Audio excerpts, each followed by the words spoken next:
Agora, governador, o que o senhor faz lá em Pernambuco? Porque o Pernambuco é Brasil, a gente tem as mesmas forças atuando ali no Poder Legislativo local. Eu queria saber o seguinte, como é que o senhor trata lá o pedido de natureza fisiológica do deputado da sua base ou do deputado da oposição, quando eventualmente o senhor precisa dele? Como é que o senhor encaminha essa negociação? Que é uma negociação que é praticamente o padrão de relação entre o Parlamento e o Poder Executivo no Brasil, né? Na verdade, nosso governo tem a participação de muitas pessoas que não são de partido nenhum. E temos a participação de representantes dos mais diversos partidos que estão compondo a nossa base de sustentação, que são 19 partidos. Nós, ao chamarmos um companheiro do PDT, ou um companheiro do PT, ou alguém do PSB, que vem compor o governo, os partidos me indicam um conjunto de nomes, uma lista, eu escolho o secretário. E a partir dali, ele monta a equipe dele, ele tem a delegação para montar a equipe dele. Não é como no governo federal, em que o presidente indica o ministro e o partido indica o secretário executivo ou vice-versa. Não é isso. Eu chamo alguém que vai liderar uma equipe. O seu secretário tem poderes para montar a equipe dele. Monta a equipe dele e vai me prestar resultados. Erra todo mundo. Erra todo mundo. Ele vai cobrar resultados numa gestão que tem meta, que tem medição de resultados, que tem uma governança efetiva, que semanalmente nós estamos acompanhando duas áreas do governo. Nós temos 10 objetivos estratégicos definidos no governo, que é uma leitura do nosso programa, uma participação da sociedade em grandes seminários regionais que fizemos, tem um mapa da estratégia, e nós, a cada objetivo estratégico, vem os secretários envolvidos, por exemplo, educação e ciência e tecnologia. Vem os secretários da área, a atividade e meio. Se coloca os objetivos estratégicos que foram definidos e se vê o cronograma de execução de cada um deles. Um secretário desse que escolheu mal, dificilmente ele demora. Rapidamente, se ele compôs a equipe com alguém que não tem padrão, ele vai tirar alguém que não tem padrão, porque ele não vai passar a vergonha de estar vendo ali outros funcionarem e ele não está funcionando. Na implantação do seu projeto, vitrine, na implantação desse projeto de meritocracia, até agora, qual foi a área de maior resistência dos partidos ou das repartições? Eu acho que, no início, algumas áreas específicas da máquina reagiram fortemente. Mas depois que vê que é um processo irreversível, há um certo encantamento pelo modelo, porque os efeitos começam a ser percebidos. Por exemplo, a escola. A escola que tem como referência a regional de educação. Professor que leva a sério a sua missão tão importante, vê que o diretor da regional de educação não foi escolhido por um deputado ou por um político, mas por uma banca examinadora. Que vê que sua escola tem um projeto estratégico para a educação, que olha o ambiente da escola. Governador, deixa eu interromper o senhor para perguntar, como é que se dá isso? Porque os sistemas que a gente conhece são aqueles em que há um corporativismo, e aí os próprios professores elegem o diretor, ou aquele do apadrinhamento político, em que o diretor é escolhido por indicação de algum deputado ou coisa parecida. No caso de Pernambuco, como é que é? Ele passa por uma banca como se fosse uma banca de emprego, é isso? Não, o diretor regional de educação, ele abre-se um edital, né, para as 17 regionais de educação. O professor tem que ser professor concursado da rede, ele se candidata. Ele apresenta o projeto dele para melhorar os indicadores de educação daquela região.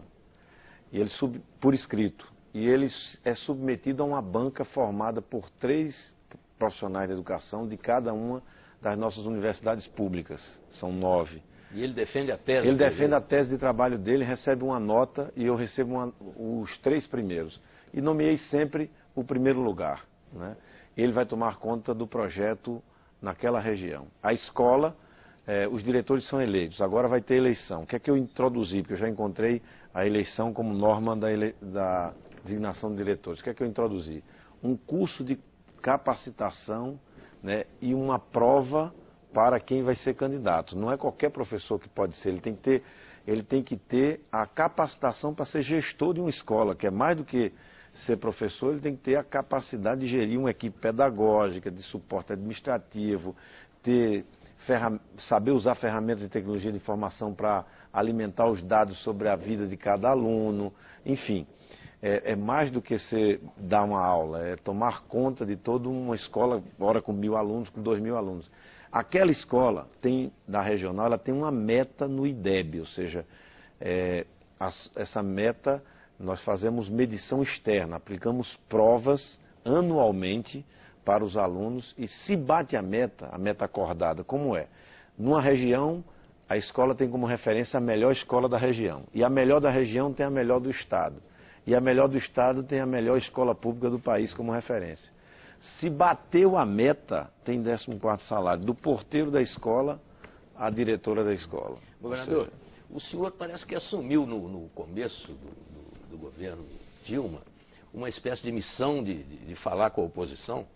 Ou o senhor mesmo sugeriu isso e começou a fazer alguns contatos, tentando uma relação, digamos, civilizada com a oposição. E o senhor tem na oposição uma afinidade especial com o ex-governador mineiro, o senador Aécio Neves. Entre o senhor e o Aécio Neves há outras afinidades, até históricas, né? O senhor foi o secretário particular e depois o chefe de gabinete do seu avô. O Aécio Neves também era o secretário particular e depois esteve no gabinete do avô dele. Os dois do PMDB, Miguel Arraes e Tancredo Neves. Só que os dois não tinham muita afinidade. Há uma frase famosa do Tancredo, eu não sei se o senhor lembra disso, se o senhor gosta de lembrar, que o Tancredo, num dado momento, ele disse assim: o meu PMDB não é o mesmo de Miguel Arraes. E abriu uma crise danada no PMDB, que era o famoso partido ônibus da época. O senhor, ao contrário, o senhor está num partido que não é o do Aécio. Mas parece que vocês têm mais afinidades do que Tancredo e Arraes. Eu queria saber como é, até onde vai essa afinidade sua com a Aécio. Vocês têm alianças políticas. Em Belo Horizonte, por exemplo, o senhor ajudou a eleger um prefeito do seu partido. Como é que isso está agora nas articulações para as próximas eleições? E as suas relações com a Aécio, como é que são? Passada a eleição, nós tivemos a preocupação de expressar uma opinião, a própria presidenta Dilma e a outros companheiros em Brasília, de que os termos em que ocorreram a campanha não foram as melhores. Essa campanha de 2010 não foi das melhores. Não discutimos bem o Brasil e a nova agenda brasileira. Foi uma péssima campanha, péssima vamos dizer campanha. A verdade. Então nós temos que ter a capacidade de retomar o diálogo num outro tom. E eu defendi e defendo que haja um diálogo institucional com a oposição. Eu acho importante que o governo e a oposição possam discutir sobre questões relevantes do Brasil. Não é porque é da oposição que não presta. Esse tipo de política está vencido, né? Nós temos com segmentos da oposição mais identidade do que com segmentos que estão na base de sustentação do governo. Nós construímos a democracia juntos com segmentos da oposição. Nós convivemos em projetos comuns importantes da volta da democracia, da normalidade institucional, enfim. Então, essa foi a defesa. Quanto à pergunta, a relação do doutor Arraes com o doutor Tancredo... O senhor lembra da frase do Tancredo? Lembro perfeitamente, mas aquilo era, de certa forma, combinado, viu? Porque,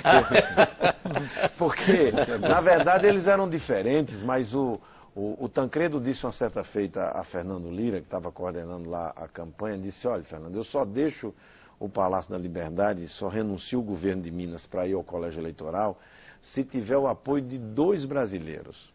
E o Fernando Lira, quais são? Ele disse: eu preciso do apoio do Arraes e do Chico Pinto, deputado federal pela Bahia, um grande brasileiro que já se foi também. Bem esquerdo os dois. O Tancredo que era uma forma de garantir uma pactuação à esquerda, ou seja, ali tinha muita sabedoria junto de um sertanejo e de um mineiro. Mas eu tive a oportunidade, desde esse tempo, de conviver com Aécio, depois de conviver com ele como parlamentar, de participar da condução de um pedaço da oposição para votar nele para presidente da Câmara, e ele foi um bom presidente da Câmara, e dali ele saiu para ganhar o governo de Minas Gerais. É um governo que o nosso partido participou, né? E tivemos a alegria de ver uma unidade entre Fernando Pimentel, hoje ministro, ex-prefeito de Belo Horizonte, com Aécio, para colocar esse extraordinário brasileiro, que é o Márcio Lacerda, à frente da prefeitura de Belo Horizonte. Eu acho que a gente precisa mais dessas experiências Brasil afora, né? O Brasil senhor continua reclama... fazendo contatos com outros setores da oposição? Sim. Consta que o senhor leu 2 vezes aquela carta do Fernando Henrique, é verdade? Li, achei a carta uma boa reflexão, acho que foi o documento com maior profundidade que a oposição produziu, a tentativa de fazer uma leitura do que aconteceu. E mas tentaram... no PSDB parece que a maioria não leu nenhuma vez. Num determinado momento tentaram... Não leu nenhuma vez. Num determinado momento tentaram diminuir a coisa, enfim. De fato, há um esforço intelectual do ex-presidente Fernando Henrique de reposicionar o seu partido. E para a democracia e para o país é importante que a oposição possa refletir sobre o país e botar ideias para disputar, para não ficar uma rinha, como ficou a última eleição, se discutindo assuntos que não têm relevância na pauta da sociedade. Muito bem. Só perguntar, só para não perder o momento, que o senhor falou essa frase que o senhor repete bastante, que há na oposição pessoas com quem a gente tem mais identidade que muitos que estão na base do governo. A gente percebe quando o senhor se refere aí ao Aécio e outros do quilate dele. Mas quem é a pessoa na base do governo com quem o senhor tem menos identidade do que com certos opositores do governo? Muitos que eram governo quando Fernando Henrique estava. Quer dizer, são aqueles que sempre são governos. Né? São aqueles que sempre são governo. Né? Nós sabemos. Jamais será uma oposição, mas agora nós vamos fazer o nosso primeiro intervalo, Canal Livre, hoje com o governador de Pernambuco, Eduardo Campos, volta dentro de instantes.